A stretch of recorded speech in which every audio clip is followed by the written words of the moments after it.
आज वाखेडेमा खेल मात्र सकिएन, हामीभित्रको एउटा सानो आशा पनि सधैँका लागि मरेको छ। हामी नेपाली फ्यानहरूको भाग्य नै यस्तै रहेछ, सधैँ जितको अगाडि पुग्नु तर जित्न भने कहिले नसक्नु। हरेक पटक यसपालि हुन्छ भन्यो तर अन्त्यमा त्यही आँसु र त्यही पीडा।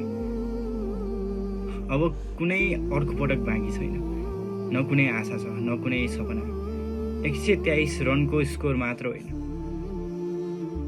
आज हाम्रो भरोसा नै खरानी भएको छ। क्रिकेटले पटक पटक रुवायो तर आज त मुटु नै चिया चिया पारेको छ।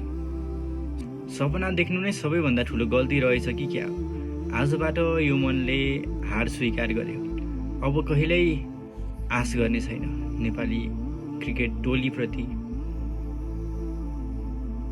कुनै आश र भरोसा बाँकी छैन।